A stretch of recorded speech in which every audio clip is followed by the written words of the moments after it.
کارنامەی کاندیدێکێتی نیشتیمانی کوردستان ئەگەر بێت و متمانەی هاوڵاتیان بەدەستبێنێت چۆن خزمەت دەکاتەوە باستەوە دەکەین جیاوازیم هەڵبژاردنە لەگەڵ هەڵبژاردنەکانی دیکە چییە و تا چەندە ئەم هەڵبژاردنە سەنگی مەحەکە بۆ ڕاستکردنەوەی ڕێڕەوی حکومڕانی. ئەویش زۆر بەڕێز دکتۆر زانا ڕەسوول دکتۆرا لە یاسا و کاندیدی ژمارە 72 لە بازنەی سلێمانی لە سەر لیستی 129 یەکێتی نیشتیمانی کوردستان ڕاستەوخۆ لە ڕانیەوە لەگەڵمانە. دکتۆر سپاس بۆ ئامادەبوونی بەڕێستان بەخێراتن. دەستپێکی پرسیارەکەم لە گرنگی هەڵبژاردن و هەروەها جیاوازی لەگەڵ هەڵبژاردنەکانی پێشوو چییە؟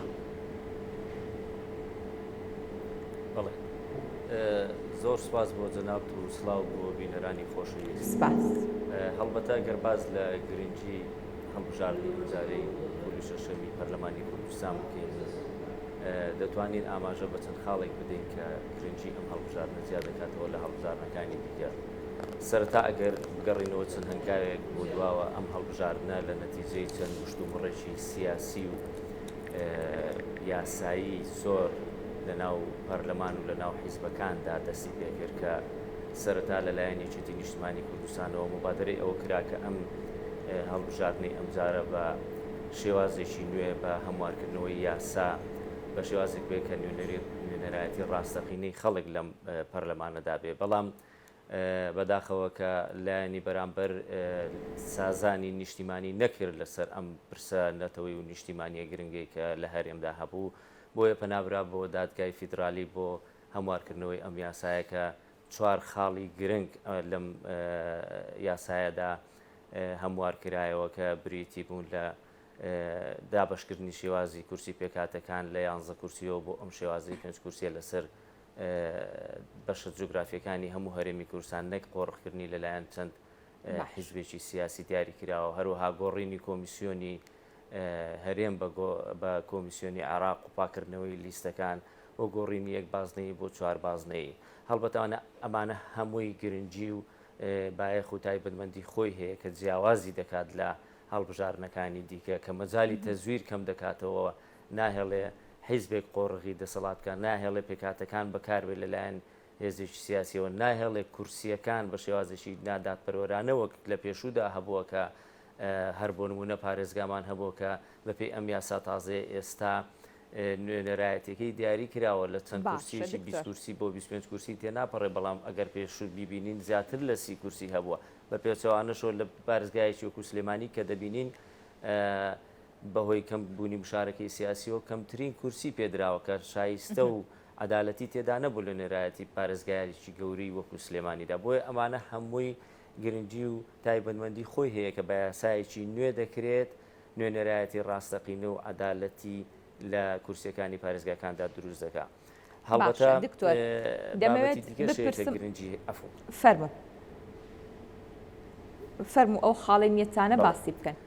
بەڵام یەک تۆز بە کورتی لە بەروی حەقبین بە پرسیارەکانی دیکە دکتۆرگیان. بەڵێ دەبینین چەقبەستویەکی سیاسی و ئیداری گەورە هەیە لە ئێستا لە کوردستاندا پێگەی هەرێم لە ڕووی یاساییەوە خەریکە شەرعیەت لە دەست دەدات قەواری هەرێم ڕووی لە مەترسیە. ئەمانە هەمووی بەهۆی هەڵبژاردنەوە بەهۆی دروستکردنەوەی موسساتی دەستوری لە هەرێمی کوردستاندا شەرعیەت بۆ هەرێمی کوردستان دەگەڕێنێتەوە هەم لە نێوخۆ هەم لە دەرەکی ئەم نوێنەرایەتی ڕاستەقینی کە دروست دەبێتەوە شەڕی ئیداری و سیاسی و دارایی باشتر دەکات لەگەڵ حکوومەتی فیدرال بۆ بەدەستێنانی ماف و شایستە دارایی و سیاسەکان. بۆی زۆر گرنگی خۆی هەیە ئەم هەڵبژاردنە لە زۆر بابەتی تر. بەڵێ ئەفۆن باشە دکتۆر بەپێی ئەو خاڵانەی کە باست کردووە کارنامەی یەکێتی نیشتیمانی کوردستان بۆ هەڵبژاردنی ئەم جارە و کاندیدەکانی و ئەو بەڵێنانی کە یەکێتی نیشتیمانی کوردستان داوێتی بەدەنگدەرانی دەکرێن بارودۆخە ڕاست بکاتەوە و بەدیوێکی دیکەشدا بۆچی هاوڵاتیان لەم دۆخەی ئێستادا یەکێتی نیشتیمانی کوردستان بە فریاد ڕاست دەبینن بۆ ڕاستکردنەوەی ڕێڕەوی حکومڕانی؟ بەڵێ دەست خۆش بێ بۆ پرسیارەکە. هەڵبەتە ئێمە وەکو یەکێتی نیشتیمانی کوردستان و کاندیدەکان کە جەخت لەوە دەکەینەوە کە تەنها یەکێتی نیشتیمانی کوردستانە بتوانێت ڕێڕەوی حکومڕانی ڕاست بکاتەوە ئەمە هەر دروشمێک نییە. ئەمە چەند هۆکار و چەند خاڵێک هەیە کە دەیسەلمێنێ ئەمە ڕاستیەکی مێژوویە. ئەگەر ئێمە بگەڕێنەوە بۆ مێژووی یەکێتی دەبینین کە هیچ حیزبێک و هیچ یانێکی سیاسی لە هەرێمی کوردستاندا نەیتوانیوە هەر لە سەرەتای دامەزرانی وەکو یەکێتی نیشتیمانی کوردستان کارا بێت نەیتوانیوە خۆ بگونجێنێ لەگەڵ بار و دۆخە سیاسی و گۆڕانکاری نێودەوڵەتیەکاندا هیچ حیزبێکی دیکە بەم تۆکمەیەی ئێستای یەکێتی تێدایە لە ساحەی سیاسی کوردستاندا بوونی نییە لە ئێستادا یەکێتی بەهۆی سەرکردایەتێکی بەهێز بەهۆی ئەو پلانە تۆکمەیە کە لە مەکتەبی سیاسی و سەرکردایەتی و پشتگیری جەماوەرەکەی هەیەی بۆ گۆڕانکاری جەزری لە حکومڕانی کوردستان و بەدەستێنانی مافی دارایی و ئازادی خەڵکی کوردستان ئەمانە هەمووی پاڵپشتی زۆر گەورن کە وا دەکات یەکێتی نیشتیمانی کوردستان تاکە هێز بێ بتوانێت کە گۆڕانکاری سیاسی بکە هەڵبەتە بیرمان نەچێت لە ئێستادا سەرۆکێکی بەهێزی وەکو هەواڵ بافڵ کە لە پشتی ئەم پرۆژە گەورەی گۆڕانکاری و ڕاستکردنەوەی ڕێڕەوی حکومڕانیە پاڵپشتێکی گەورەیە بۆ سەرخستنی ئەو بەرنامانێکی یەکێتی نیشتیمانی کوردستانیتی بابەتێکی تر یا هۆکارێکی تر کە ئومێدمان بە یەکێتی ئەوەیە کە هەمومان نەزانی خەڵکی کوردستان هێزەکانی دیکەی تاقی کردوێت و ئۆپۆزیسیۆنیش تاقی کرایە و ئەنجامەکەیشیمان بینی کە بوونە پاشکۆی هێزێکی دەسەڵات و قۆڕخکار بۆیە تاکە هێز کە بتوانێت ڕێڕەوی حکومڕانی ڕاست بکات و هاوسەنجی هێز دروست بکات ئەوە یەکێتی نیشتیمانی کوردستانە و جەماوەری کوردستانی زۆر بە جۆش و خرۆشەوە هیوا ئاواتیان لەسەر ئەم یەکێتیەمان هەڵچنیوە دکتۆر یەکێک لە خاڵەستەرێکەکانی کە کاریگەری لەسەر با بڵین هاوڵاتیان و بژێوی هاوڵاتیانیش دروست کردووە ئەو نادادیەیە کە لە ڕووی ئابوووریەوە لەسەر هاوڵاتیان لەسەر زۆنی سەوس بەجێماوە و کاریگەری هەیە ئەم هەڵبژاردنە چۆن ئەم بابەتە ڕێک ئەکاتەوە چۆن دادپەروەری بەڵێ ئەگەر ئێمە ئێستا دۆخی ئێستا و ئەم کابینێ سیرکەین بەڕاستی ئەتوانین ئەوە ببینین کە حکومڕانی خۆسەپێن چ نەدادیەکی لە ڕووی دارایی و ئابوووریەوە لە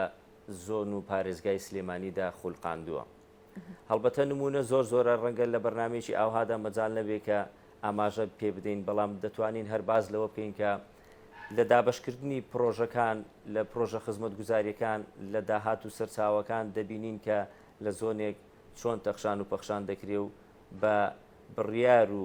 بە قەراری نایاسایی لە شوێنێکی دیکە مەحروم دەکرێت ئێمە پێمان وایە کە چارەسەر بۆ ئەم دۆخە ئەو بەرنمەیەکە یەکێتی نیشتیمانی کوردستان هەڵی گرتووە ئەوەش هەریەکە و لە کاندیدێک کە بەرنامی تایبەتی خۆی بەپێی تایبەتمەندیەکانی خۆی هەیەی ئێمە بەش بە حاڵی خۆمان پێمان وایە لە ڕووی یاساییەوە ئەمە دەتوانین پەرلەمان چارەسەری بکات ئەویش بەچی بەوەی کە یاسای بودجە فشار بخینە سەر حکوومەت و کابینەی نوێ کە یاسای بودجە بێنێتە ناو پەرلەمان و پەسەند بکرێت بە شێوازێک کە دادپەروەری و شەفافیەت و یەکسانی لە دابشکردنی داهاتەکان و پرۆژەکان دروست بکات لە هەر چوار پارێزگاکەی کوردستاندا